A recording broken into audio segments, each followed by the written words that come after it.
Ley número 17. Mantenga el suspenso, maneje el arte de lo impredecible. El ser humano es hijo del hábito y tiene una necesidad insaciable de sentirse familiarizado con las actitudes de quienes lo rodean. Si usted se muestra predecible, confiere a los demás la sensación de tener cierto control sobre usted. Invierta los papeles, muéstrese deliberadamente impredecible. Las actitudes que en apariencia carecen de coherencia o propósito desconcertarán a los demás, que se agotarán tratando de explicarse sus movimientos y acciones. Llevado a un extremo, esta estrategia puede intimidar y aterrorizar. Observación de la ley. En mayo de 1972, el campeón de ajedrez Boris Spassky esperaba ansioso a su rival Bobby Fischer en Reykjavik, Islandia. Se había programado la presencia de los dos ajedrecistas para disputar el Campeonato Mundial de Ajedrez, pero Fischer no había llegado a tiempo y la partida permanecía en suspenso. Fischer tenía problemas con el monto del premio, con la forma en que este sería distribuido y con el hecho de que la partida se jugara en Islandia. Era posible que en cualquier momento decidiera no participar. Spassky trató de ser paciente. Sus superiores rusos, que sentían que Fischer lo estaba humillando, le propusieron que se retirara, pero Spassky quería jugar aquella partida. Sabía que podría destruir a Fischer, y nada ni nadie le arruinaría la mayor victoria de su carrera.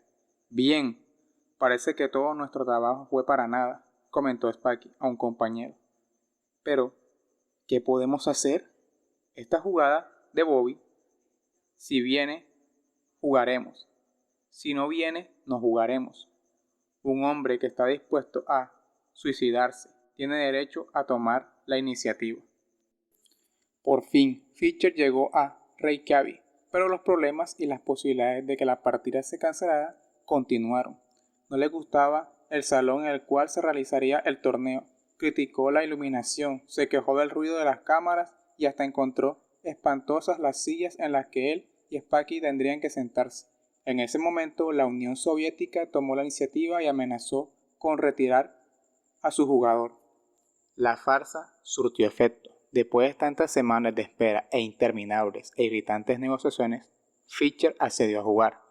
Todos se sentían aliviados, pero ninguno más que Spassky, quien sin embargo, el día de las presentaciones oficiales, Fischer llegó tarde, y el día en que debía comenzar la partida del siglo, llegó tarde de nuevo. Esta vez, sin embargo, las consecuencias serían fatales. Si llegaba demasiado tarde, la primera partida se daría por perdida. ¿Qué era lo que sucedía? ¿Estaría utilizando alguna trampa psicológica? ¿O le temía a Boris Spassky? A los grandes maestros allí reunidos y al mismo Spassky le parecía que este chico de Brooklyn estaba aterrado. A las 17:09, Fischer apareció exactamente un minuto antes de que la partida se cancelara. La primera partida de un torneo de ajedrez es fundamental, dado que marca el tono que reinará durante toda la duración del encuentro. A menudo es una lucha lenta y silenciosa, en la que ambos jugadores se prepararán para la guerra y procurarán adivinar las estrategias del adversario. Aquel juego fue diferente. Al principio de la partida, Fischer hizo un pésimo movimiento, quizás el peor de su carrera, y cuando Spassky lo acorraló, parecía que iba a abandonar. Spassky, sin embargo, sabía que Fischer nunca abandonaba, aun cuando veía venir el jaque mate, jugaba hasta el final. Esta vez, no obstante, se lo veía resignado. De pronto hizo una jugada audaz que hizo murmurar a toda la sala. Spassky se sorprendió, pero se recuperó con rapidez y logró ganar. Nadie tenía la menor idea qué era lo que tramaba Fischer. ¿Había perdido en forma deliberada? ¿Estaba confundido, desconcentrado o, como pensaban algunos, loco? Después de su derrota en la primera partida, Fischer se quejó con mayor vehemencia aún de la sala, del ruido de las cámaras y de todo lo demás. Tampoco se presentó puntualmente a la segunda partida. Los organizadores, ya hartos, le dieron la partida por perdida. Ahora las posiciones estaban 2-0 a favor de Spassky, una situación de la cual nunca antes nadie había logrado recuperarse como para ganar un campeonato. Resulta evidente que Fischer estaba trastornado.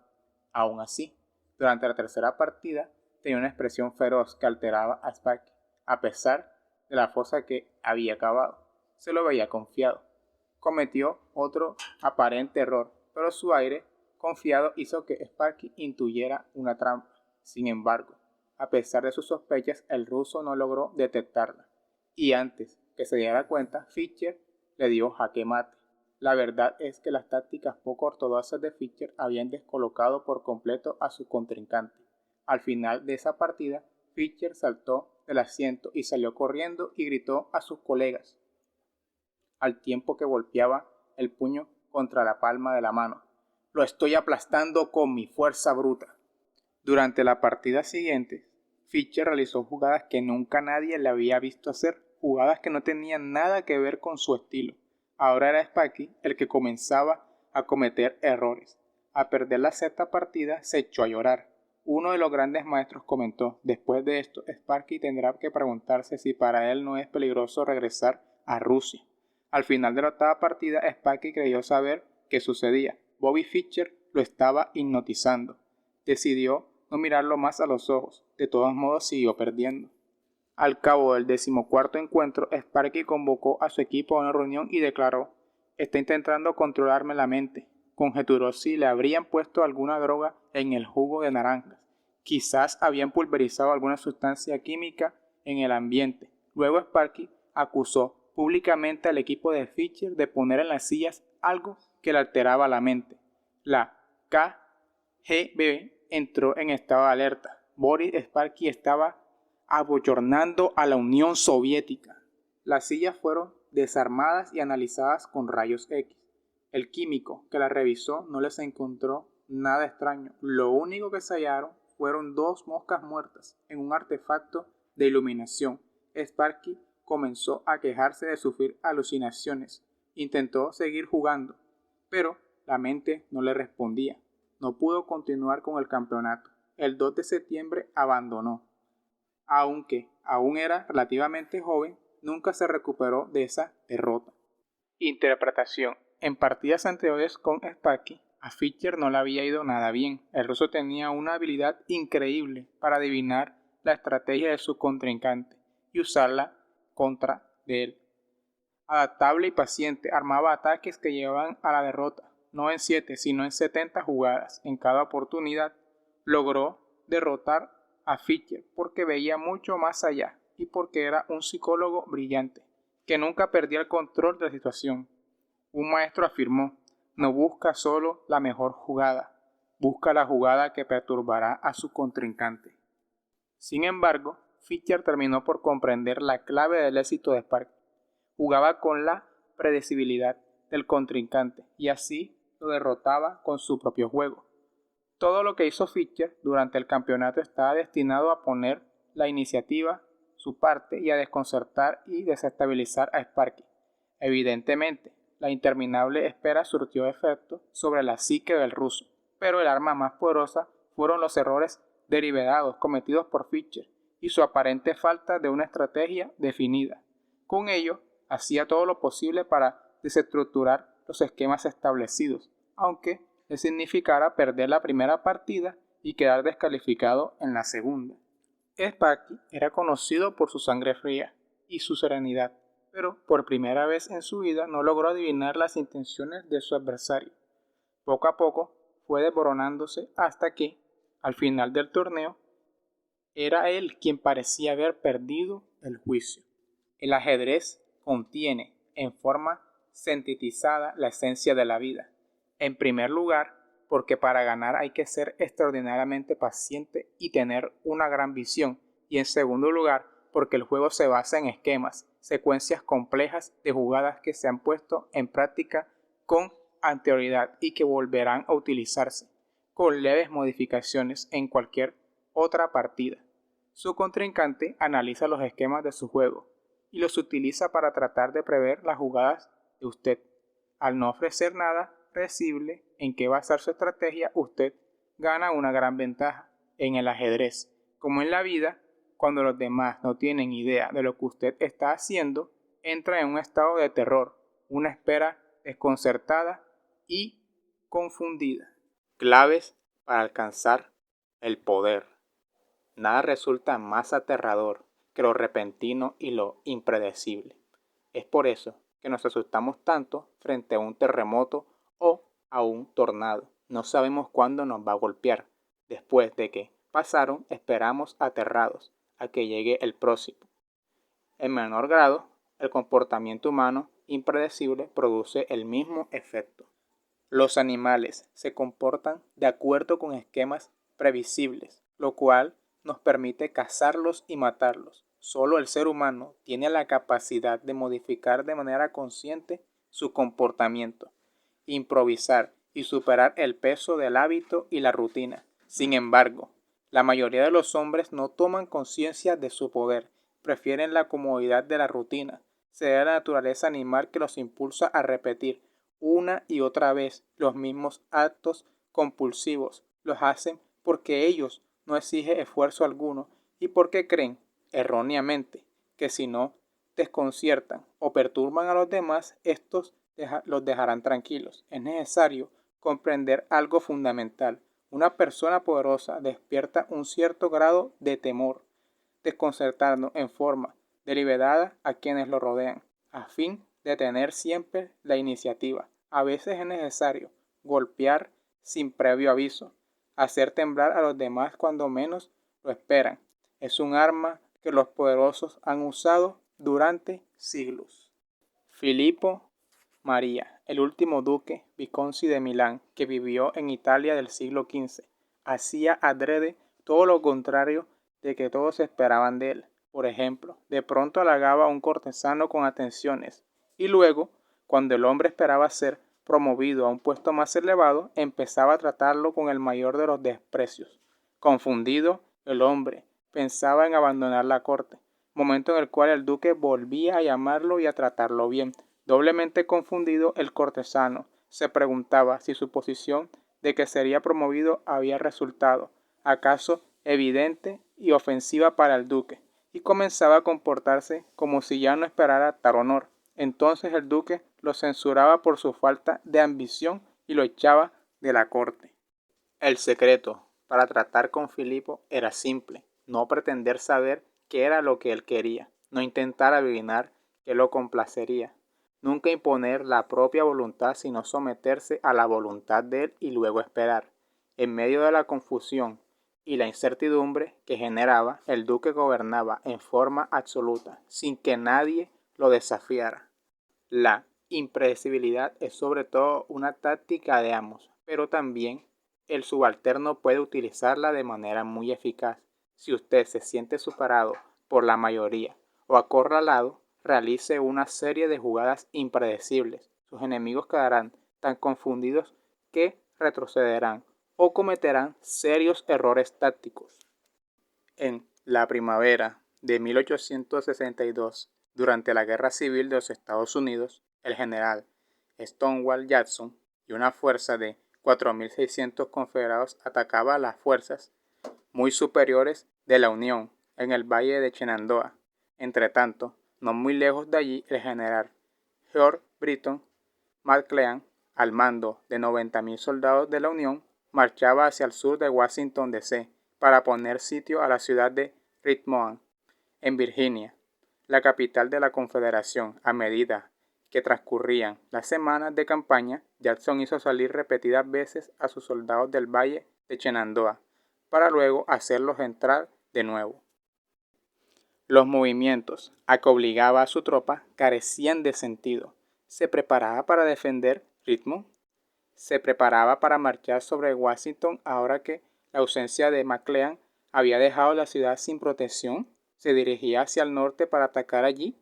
¿Por qué su pequeña fuerza se movía en círculos?